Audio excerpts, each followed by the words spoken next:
प्रजासत्ताक दिन आहे म्हणजे आपण लोकशाही मार्गाने जाण्याचं पुढे ठरवलं आहे ना. म्हणजे संविधान आहे आणि संविधानाच्या प्रक्रियेला आपण मंजुरी दिली आणि आपण प्रजासत्ताक झालो. तर कितीपत संविधान किंवा लोकशाही खरंच तितकी जिवंत आहे असं वाटतंय? लोकशाही जिवंत आहे मी असंच म्हणेन, कारण जिवंत आहे लोकशाही, फक्त त्याला चालवणारे जे लोक आहेत, जे की आपण निवडून देतो त्यांना प्रत्यक्षामध्ये अप्रत्यक्षामध्ये, तिथे बसलेले ते लोक कसे कारभार करतात त्याच्यावर डिपेंड आहे. लोकशाहीचं मत तिथून कळतं. लोकशाही जिवंत आहे म्हणतो आपण, पण त्या लोकांनी तिथं बसून आपल्या जे काही संस्था आहेत, आपल्या जे काही ह्या सगळ्या विधिमंडळ म्हणा किंवा कार्यकारी संस्था, ह्या सगळ्या कसे चालवतात त्याच्यावर सगळं ठरणार आहे असं मला वाटतं. ओके. तर नमस्कार मंडळी, आता आपण आहोत या ठिकाणी JM रोडला आणि बघूयात काही ऑडियन्स आपल्याला भेटतात का आणि 26 जानेवारीच्या त्यांच्या काही आठवणी आणि महाराजांबद्दलच्या पण काही आठवणी आहेत तर ते आपण या ठिकाणी विचारणार आहोत. तर त्यांचं बर्थडे सेलिब्रेशन चाललंय, तर सगळ्यात पहिल्यांदा सांगा बर्थडे बॉय कोण आहे? अच्छा, संदीप. अच्छा, तर नाव काय? संदीप शेदावळे. Okay okay. तर तुम्हाला वाढदिवसाच्या खूप खूप शुभेच्छा आमच्या योद्धा प्रोडक्शन चॅनल तर्फे. तर सगळे प्रॉपर कुठले तुम्ही? परभणी. अच्छा, तुम्ही? मी सोलापूर. गोंदिया. नांदेड. अच्छा, म्हणजे या ठिकाणी मराठवाड्यातली जास्त लोक आहेत, एक गोंदियाचे आहेत मला वाटतं. तर तुमचा वाढदिवस या ठिकाणी सेलिब्रेट चालू आहे. आपण हे जे चॅनल आहे छत्रपती शिवाजी महाराजांच्या इतिहासाला एक्सप्लोर करणारं चॅनल आहे, तर महाराजांबद्दलच्याही काही आठवणी जाणून घेऊयात. पण आजचा हा जो एपिसोड बनतोय तो 26 जानेवारीला स्पेशल असणार आहे. तर 26 जानेवारीच्या लहानपणीच्या खूप आठवणी असणार आहेत, बरोबर आहे की नाही? नॉर्मली सगळे गावातून असाल? हो, येस. खेड्यातून? हा, खेड्यातून होतो. हो. ओके. मग गावाकडच्या मुलांच्या वेगळ्याच आठवणी असतात आपल्या जिल्हा परिषद शाळेच्या, बरोबर आहे की नाही? तर त्या काय आठवणी आहेत? तर पहिल्यांदा झेंडावंदन मध्ये 26 जानेवारीच्या काय काय आठवणी आहेत? आपण बर्थडे बॉय करून चालू करणार आहेत, बाकी सगळे येणार आहेत. आठवणी तर खूप साऱ्या आहेत लहानपणीच्या. आमच्या जिंतूर नगरीमध्ये जवाहर शाळा आहे, तिथलचे आम्ही विद्यार्थी आहोत. एक सुसज्ज शाळेमध्ये मला आता हे नाही एक्सप्लेन काय करता येईल. अरे म्हणजे मला हे सांगायचंय की 26 जानेवारीला रेडी कसं व्हायचं, ती घाई कशी असायची, एक लहानपणी काय ती किस्से असायचे? लहानपणीचे खूप सारे असतात. नाही तुम्ही अरे नाही, म्हणजे एखादा किस्सा, म्हणजे काय एक्साइटमेंट असायची 26 जानेवारी आल्यानंतर, काय तयारी असायची? 2 मिनिटं. अच्छा, नॉर्मल. ओके ओके, काय अर्थ नाही. ओके, तर तुमच्या काय आठवणी? आठवणी तर खूप साऱ्या आहेत. प्रथमतः मी योद्धा प्रोडक्शनच्या माध्यमातून सर्व तुमच्या चाहत्यांना आणि सर्व भारतीयांना सर्वप्रथम मी प्रजासत्ताक दिनाच्या खूप खूप शुभेच्छा देतो. आणि आठवणी म्हणाल तर खूप साऱ्या आहेत. आपण शाळेत असताना लहानपणापासून म्हणजे सकाळी उठण्याची घाई असते सुरुवातीपासून, म्हणजे त्याच्या आदल्या दिवसापासून तयारी होते की आपले कपडे धुवायचे, स्वच्छ पांढरा शर्ट प्रेस करायचा, सकाळी लवकर उठायचं, उठून मग सकाळी जाण्याची लगबग असायची. त्याच्यामध्ये घरचा चहा असायचा, चहा पिऊन पटकन चहा नाश्ता करून लवकर आपण शाळेमध्ये पोहोचायचं. आणि खास करून मी स्वतः सांगायचं गेलं तर त्या बँड पथकामध्ये सहभागी व्हायचो. अच्छा, बँड कोणतं वाद्य वाजवायचे? ते त्याच्यामध्ये ढोल वाजवायचो मी, म्हणजे तो एक सिंगल वाजवत होतो ना, तो ढोल मी वाजवायचो त्याच्यामध्ये. तो वेगळाच प्रचंड आनंद त्याच्यामध्ये असायचा. म्हणजे सगळे आपण फ्रंटला आणि आपल्याला सगळे समोर बघणार आहेत, तो एक वेगळा आनंदच. आणि त्याच्यामध्ये हा प्रजासत्ताकाचा दिन म्हटलं की एकदम आनंद. त्याच्यानंतर 10 नंतर सगळं कार्यक्रम संपायचं. त्याच्यामध्ये छोट्या छोट्या गोळ्या भेटायच्या, 11 गोळ्या वगैरे. आपल्या वेळेस 11 गोळ्या होत्या. 11 गोळ्या भेटायच्या. इतक्या आनंद, म्हणजे इतक्या आठवणी आहेत. आज सकाळीच मी माझा रूममेट मिलिंद आहे, आम्ही दोघं जेव्हा सकाळी लवकरून त्यावरून आलो आज लायब्ररीला, तर आम्ही आठवण केल्या त्या सगळ्या गोष्टी आणि त्या आठवणीमध्येच मी हा बॅच आज लावलेला आहे. अच्छा, वा. मग लहानपणी आपल्याला असे काही पॅच वगैरे नसायचे आपल्या जवळ आणि शिक्षकांकडे असायचं, त्यावेळेस याच्याबद्दल काय वाटायचं? खूप आकर्षण वाटायचं. ते त्यांच्याकडे, ते आपल्याकडे नाहीये ना, मग आपल्याकडे पण पाहिजे असं वाटायचं. पण आपल्याकडे साधं एक स्टिकर 8 आण्याचं किंवा 1 रुपयाचं स्टिकर असं लावायचं आपण जनरली, पण त्यातही समाधान असायचं. समाधान हा असायचं नक्कीच. बघ, आता आपण म्हणजे प्रॉपरली कुठून, तुम्ही खेड्यातून? हा, मी सोलापूर जिल्ह्यामध्ये अक्कलकोट तालुका, स्वामी समर्थांचा. ओके, स्वामी समर्थांचा. ओके, त्यांना सुद्धा नमस्कार. तर मला सांगा, 26 जानेवारीला जे खाऊ भेटायचं त्याची एक वेगळी एक्साइटमेंट आपल्या पिढीला बघायला भेटली. आताच्या पिढीला तर ते नॉर्मली दररोज भेटतंय, तर आपल्या पिढीला ते काय भेटायचं? तुम्हाला काय भेटायचं शाळेमध्ये? आम्हाला स्पेसिफिकली त्यामध्ये लेमन गोळ्या भेटायचे.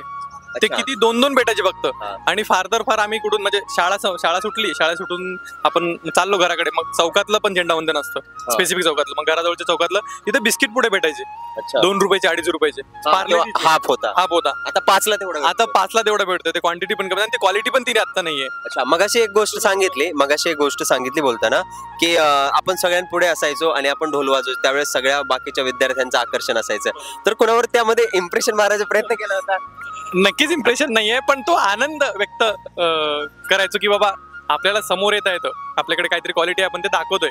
नाही पण मनामध्ये एक असतं ना की यार बघते का नाही ती बघते का नाही. लोंडा तो ऐसा होता ही नहीं, सामने जा रहा है तो कुछ तो दिमाग में चलता होगा. खरं आहे, पण त्या आठवणी आता सगळ्यात जुन्या आहेत. अच्छा. आता काय आठवत नाहीत. त्या आठवणीला उजाळा द्या, त्यासाठीच आपण इथे. नक्कीच आता त्या आठवणी मला काय आठवत नाहीत, फक्त त्या जुन्या गोष्टी आहेत, पण त्या नक्कीच आठवतात की पुढे यायचो, ढोल वाजवायचो, ते पूर्ण राऊंड व्हायचं आमचं, फिरायचो. त्याच्या आधी आमची तालीम व्हायची ना आठवडाभर, त्याच्यामध्ये थोडंसं पण ते पण छान वाटायचं. म्हणजे अभ्यासा व्यतिरिक्त कोणती तरी गोष्ट आपण करतोय याचा जास्त मजा यायची आणि एन्जॉय व्हायची. आणि लहानपणी जर बघायला गेलं तर वर्गामध्ये तुम्ही म्हणजे हुशार होते की बॅक बेंचर? हा मी हुशार मीडियम होतो तसा. मीडियम होतो. म्हणजे मीडियम लोकच बँड पथकामध्ये वगैरे जाणार, वेगवेगळ्या ऍक्टिव्हिटी मध्ये भाग घेतात. जे वर्गातले टॉपर किडे असतात ते फक्त अभ्यास आहे का अभ्यास, बाकी हे म्हणलं नको मला असं असतं ना. हा बरोबर आहे, बरोबर. नक्की. त्या लोकांबद्दल काय वाटतंय? मनातून एकदम व्यक्त तसं ठीक आहे म्हणा, माझ्या वर्गामध्ये एकटाच होता तसा. मी पण मध्यम म्हणजे हुशारच होतो तसा, पण भाग घ्यायचो सगळ्यांमध्ये, मला आवडायचं. आता नक्कीच ठीक आहे, काय प्रॉब्लेम त्यांच्याबद्दल काय. मग आपण लहान असताना तो झेंडा जो आहे तो वरी जावा लागायचा ते दोरी खाली आणण्यासाठी. तर कधी प्रसंग आला ते दोरी ओढण्यासाठी त्या दांडीवर चढले? प्रसंग तरी आला नाही ते चढवण्यासाठी का? नाही आला अजून प्रसंग. अच्छा म्हणजे तसं तुमच्या शाळेमध्ये नव्हतं का? नक्कीच नाही नव्हता. ओके. 26 जानेवारीचं अजून एखादं आकर्षण तेच पूर्वीच्या आठवणी. त्या पूर्वीच्या आठवणी आज घडीला मला खूप साऱ्या त्या आठवल्या, जाणवल्या. आता मी स्पर्धा परीक्षा अभ्यास करतो, गेली 4-5 वर्ष पुण्यामध्ये आहे. तर एवढ्या दिवसातून पहिल्यांदा मी बॅच तिरंग्याचा पहिल्यांदा लावला. त्या आठवणी खूप मला सतवत होत्या कालपासून. मग मी शेवटी माझ्या मित्राला घेऊन आज जाऊन बॅच वगैरे लावला आणि तो म्हणजे मी दिवसभर घालून आज मी फिरतोय. छान वाटलं मला खूप. आणि दुसरी गोष्ट मला हे विचारायची गणवेशाबद्दल. ओके. तर गणवेशाच्या काय आठवणी असायच्या? म्हणजे आदल्या दिवशी तयारी करायची, गावामध्ये एकच त्या ठिकाणी म्हणजे प्रेस करणार असायचं, ज्याला परीट म्हणतो आपण गावाकडं. तर त्यांच्याकडे ते घेऊन जायचं, ते प्रेस करून देणार, मग सकाळ सकाळी आपण घेऊन येणार. ते आठवतंय काही? आठवतंय, खूप सारं आठवतंय. पण आता माझ्या घरी थोडीशी इस्त्री होती, माझ्याकडे जुनी इस्त्री होती, त्याच्यामुळे मग बाहेर जायचं काय आम्हाला तेवढं प्रॉब्लेम नव्हता. पण आदल्या दिवशी कपडे सगळं धुणं, आईला सांगायचं की स्वच्छ देऊ कपडे. त्याच्यामध्ये आमचा व्हाईट कलरचा शर्ट होता आणि मरून कलरची पॅन्ट नव्हती, चड्डी होती आमच्याकडे, शॉर्ट हाफ चड्डी. मग ते सगळं धुवून वगैरे प्रेस करायचं. मग ते एकदम वेगळाच ते म्हणजे लगबग असायची. म्हणजे एरवी जेव्हा शाळा असते शनिवारी, तेव्हा उठायचं नाही पण सकाळी लवकर. पण शनिवारी किंवा इतर दिवशी इतर दिवशी प्रजासत्ताक आला, हे दोघं इकडे थांबा म्हणजे मला इतर दिवशी प्रजासत्ताक आला तर मग आपण म्हणजे न सांगताच उठायचो मी सकाळी 6ला. हो म्हणजे ते लगबग असायची ना 26 जानेवारी. बरं, अजून दुसरी गोष्ट गावाकडे समजा आता शहरातली मुलं एकदम सिरियस असतात. ओके. त्यांच्या घोषणा एकदम ज्या असायला पाहिजेत त्या आपल्या गावाकडच्या घोषणा काहीतरी हटके असायच्या. तर त्या काय घोषणा द्यायच्या तुम्ही अशी खतरनाक जोरात एकदम? इकडून आम्ही समोरून म्हणायचं ना, जसं राष्ट्रगीत संपलं की बोलो भारत माता की, असं इतक्या जोरात उत्स्फूर्तपणे यायचं जय की मग ते दणानून जायचं सगळं. अच्छा. नाही म्हणजे अशा वेगळ्या घोषणा, जसं आम्ही शाळेत असताना एक घोषणा होते, कांद्यात कांदा नासका कांदा पाकिस्तानला बोचक्यात बांधा. तशी तुमची एखादी घोषणा असं तुम्ही काहीतरी? नाही, आम्ही तसे म्हणजे आमची शाळा खूप छान होती. म्हणजे तसे आमचे असे काही स्लोगन नव्हते. तर खरं तर आम्ही ज्या रूल आम्हाला सांगितले होते त्याच घेत होतो आम्ही. म्हणजे 15 ऑगस्ट 26 जानेवारी आलं की आपल्या मनामध्ये ते असं असतं ना की आपण पाकिस्तानला टार्गेट करतो, देशभक्त आपल्यामध्ये खूप जास्त जागा होतं. तशा कोणी दिल्यात घोषणा शाळेत असताना वेगळ्या काही? हो. काय दिल्या तुमच्या इकडे? काय होत्या? आमच्या इकडे तरी या होत्या. तुमच्या इकडे काय होत्या? आता ते आठवण नाही येत आहे. नाही म्हणजे येणाऱ्या पिढीलाही कळलं पाहिजे की भाई आम्ही अशा घोषणा देऊन आलो, हे आमचं देशप्रेम होतं.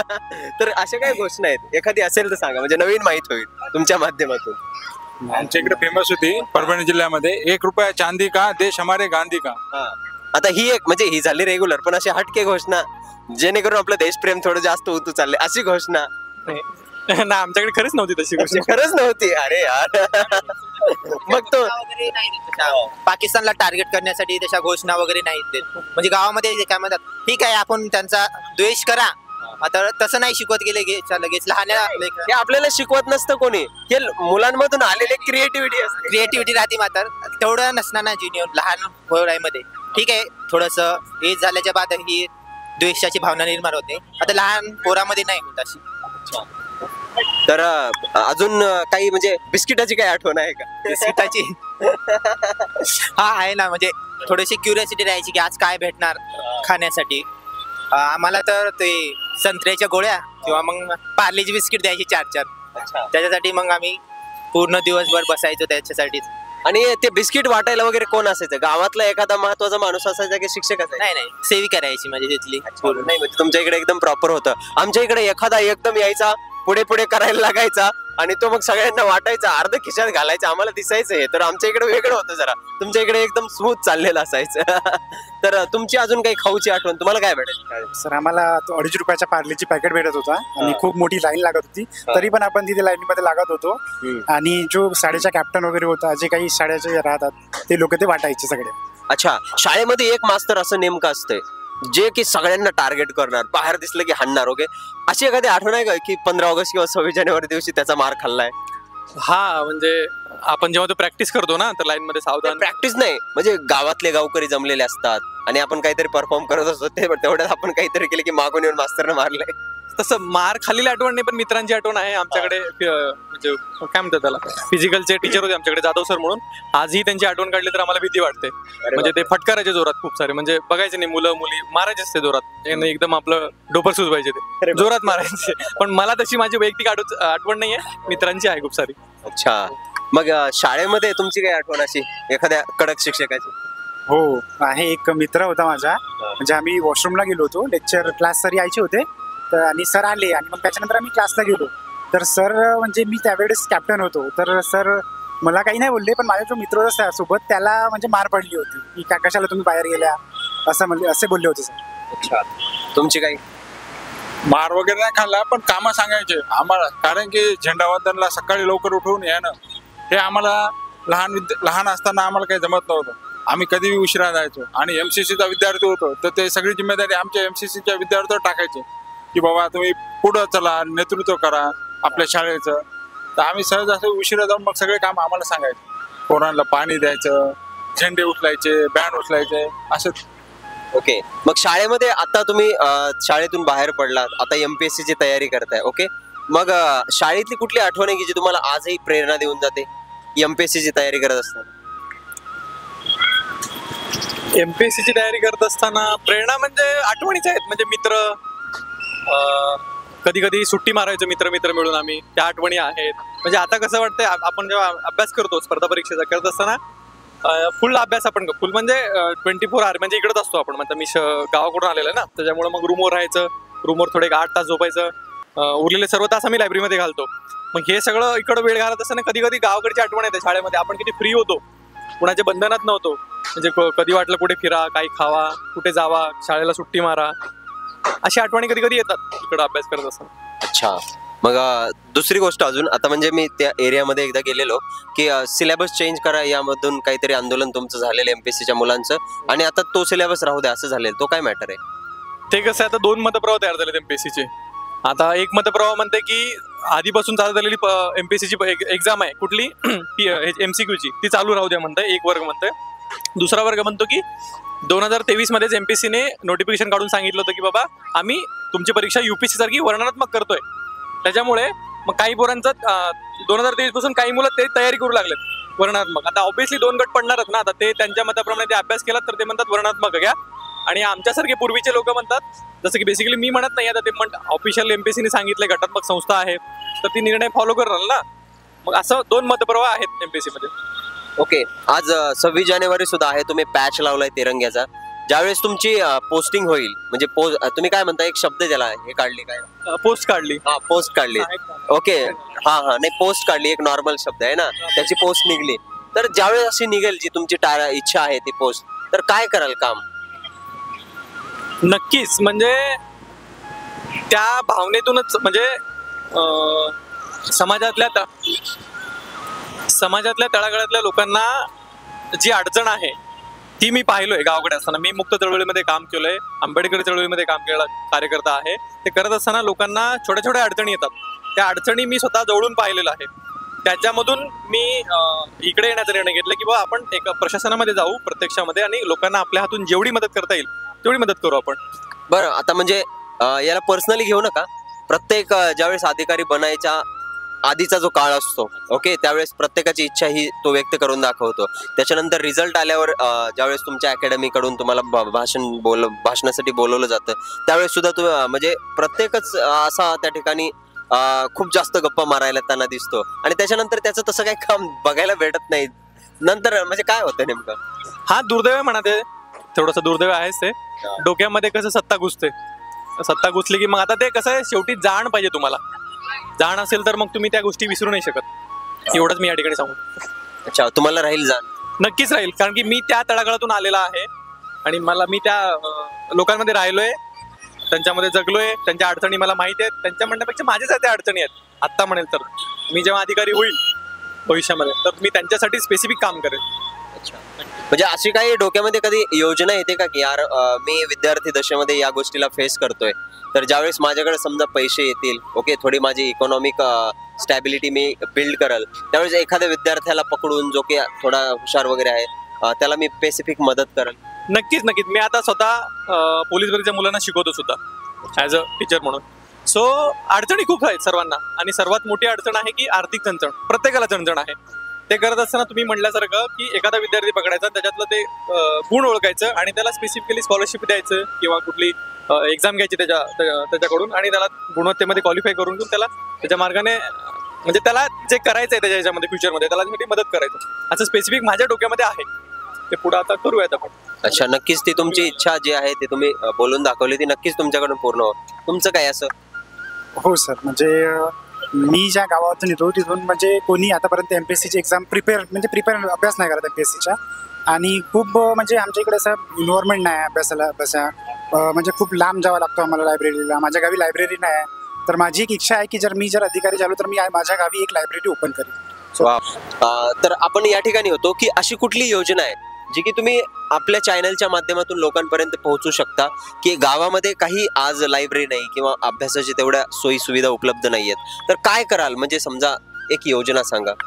जर गव्हर्नमेंटने प्रत्येक गावी म्हणजे ग्रामपंचायत थ्रू. गव्हर्नमेंट नाही करू शकत. गव्हर्नमेंट आलं की त्याच्यामध्ये मग ते फ्रॉड आलं, मग ते पैसे खाणं आलं. ते एक माणूस म्हणून काय करू शकता, एक गावकरी म्हणून काय करू, काय सल्ला द्याल म्हणजे गावाला किंवा तरुणांना? जिथे म्हणजे जे अभ्यास करतात आणि जे लागलेले आहेत मुलं, त्या लोकांनी कॉन्ट्री करून काहीतरी छोटीशी लायब्ररी ओपन केल्या पाहिजे पुढच्या पिढीसाठी. हे एक म्हणजे उपाय आपण करू शकतो. तर दुसरा प्रश्न असा आहे की समजा आता महाराष्ट्रामध्ये कुठल्याही गावची ग्रामपंचायत असेल तर ती लढवत असताना नॉर्मल 20-25 लाख तर आजकाल लोक खर्च करतात. एक पॅनल तर करायला लागले. ओके, तुमच्या गावात होतं का नाही आय डोंट नो, माहित नाही मला, पण काही गावामध्ये भरपूर आता ते चाललेलं आहे. तर हे करण्यापेक्षा गावामध्ये असे वेगवेगळे उपक्रम राबवले गेले पाहिजेत असं नाही वाटत? हो, राबवले. इतके खर्च नाही करून म्हणजे जर गावामध्ये योजना वगैरे आणला जे काही चांगले आहेत तर ते निवडून म्हणजे येऊ शकतात. मी काय सल्ला द्याल? हा नक्कीच. तुम्ही जे प्रश्न विचारलात की बाबा मी तालुक्यामध्ये राहतो, अक्कलकोट तालुका. स्वामी समर्थ आमच्या तालुक्यामध्ये खूप फेमस आहेत, देवस्थान आहे, आता खूप डेव्हलप होत आहे. पण दुर्दैव माझ्या तालुक्याचं की माझ्या तालुक्यामध्ये एकही लायब्ररी नाही आहे. बापरे, काय सांगताय? एकही लायब्ररी नाही आहे. मी जेव्हा इकडे अभ्यास करायला आलो तर तेव्हा मला जाणीव झाली की आपल्या तालुक्यामध्ये लायब्ररीच नाही आहे. तर मला तालुक्याच्या ठिकाणी लायब्ररी नाही आहे. तर मला वैयक्तिक असं वाटलं की आपण थोडंसं त्याच्यासाठी पुढाकार घ्यायला पाहिजे. मी जेव्हा अधिकारी होईन माझं पहिलं काम जे असेल ते मी पहिला तिथं करणार आहे माझ्या तालुक्यामध्ये. ती काय म्हणतात त्याला, कमी दरामध्ये माझ्या तालुक्यामध्ये मी लायब्ररी स्वतः चालू करणार आहे. ते माझं एक उद्देशच समजा तुम्ही. कारण की लायब्ररीचं महत्व इथं आल्यानंतर मला कळालं. तालुका माझ्या 3,10,000 लोकसंख्येचा तालुका आहे, तर त्या तालुक्यामध्ये लायब्ररी नाही. दुर्दैवाची गोष्ट आहे. आमदार असतील, खासदार असतील, तिथले नगरसेवक असतील, कुणाचे लक्ष नाहीये. म्हणजे हा खूप मोठा प्रश्न तुम्ही उपस्थित केलेला आहे. कारण की काही तालुक्यांमध्ये ही सिच्युएशन आहे. ओके, तर नक्कीच प्रशासनानं किंवा शासनामध्ये असलेल्या लोकांनी यार हे छोटे छोटे विषय आहेत. कारण की आपली येणारी तरुण पिढी जर व्यवस्थित मार्गाने चालली तरच भारत उभा राहणार आहे. म्हणजे भारत किंवा एखादा देश तरुणांच्या खांद्यावरती उभा राहत असतो आणि मग तरुण तुम्हाला प्रॉपर दिशेने जर पुढे जायला पाहिजे असं वाटत असेल तर शैक्षणिक वातावरण त्या ठिकाणी फेवरेबल असलं पाहिजे. जसं पुण्यामध्ये आपण बघतो, लातूर आहे समजा मराठवाड्यामध्ये, त्याच्यानंतर नांदेड आहे. नांदेडचं कोण आहे इथं? ओके, तुम्ही नांदेडचे. नांदेड किती मस्त आहे, म्हणजे चौगुले सरांनी मला वाटतं तुमचं नांदेड उभं केलं शैक्षणिक क्षेत्रामध्ये, बरोबर की नाही? नीट वगैरे मध्ये, नीटसाठी आहे ना. तर त्यांच्या काही आठवणी आहेत का? कारण मी पण IIB ला होतो शिकायला, रिपीटला. आम्ही तर लावले नाही क्लासेस वगैरे. आम्ही गावातून होतो तर त्यामुळे आम्हाला क्लासेस लावायची जरूरतच नाही पडली क्लास. तर चौगुले सरांबद्दल असं ऐकलेलं की त्यांना लोक देव मानतायत. नाही तसं काही नाही ऐकलं. अच्छा, म्हणजे देव म्हणजे खूप त्यांच्याबद्दल त्यांच्या जो आहे ना कोचिंग मधून खूप सारे पोरं वगैरे त्यांनी क्रॅक केलेले आहे, MBBS वगैरे, एवढंच माहिती आहे. अच्छा, म्हणजे जे कोणीच करत नाही ते त्यांनी पहिल्यांदा करण्याचा प्रयत्न केला. MBBS साठी एकदम फेमस म्हणजे चौगुले सर, एवढंच नांदेड मध्ये. अच्छा, म्हणजे त्यांच्याकडून तुम्हाला इन्स्पिरेशन भेटलं का? म्हणजे काय नाही त्यांच्याकडून काही नाही भेटलं. अच्छा, म्हणजे तुमचा पाथ वेगळा आहे. ओके, तर चालेल, तुम्ही तुमच्या बाईट दिल्या, तुमच्या योजना सांगितल्या, कारण की तरुणांच्या मनामधल्या योजना सरकारपर्यंत पोहोचणंही गरजेचं असतं. तर हे तुम्ही पोहोचवलं त्याबद्दल खूप खूप. देश आहे असं आपण म्हणतो, पण ते ऍक्च्युली त्यांच्यासाठी जे व्हायला पाहिजे ते होतच नाहीये. आपण आता बघतोय की आपण आता रशिया युक्रेन युद्ध झालं, त्याच्यामध्ये आपले 40,000 विद्यार्थी मेडिकलसाठी तिकडे होते, त्यांना आपण आणलं गेलो. पण त्या अजून कळतं की आपले भारतातले विद्यार्थी किंवा भारतातले तरुण भारताबाहेर किती शिकायला आहेत. मग त्याच्यासाठी मग इथं जर योजना केल्या, इथं जर मुलं शिकले तर इथंच ते फायदा होईल आपल्या तरुणांचा उपयोगी. सो भारत सरकारने अशा अनेक योजना तरुणांसाठी कराव्यात. बरं, अजून मी तुमचे फक्त 2-3 मिनिटं घेईल जास्तीत जास्त. तर आज प्रजासत्ताक दिन आहे, म्हणजे आपण लोकशाही मार्गाने जाण्याचं पुढं ठरवलं आहे ना.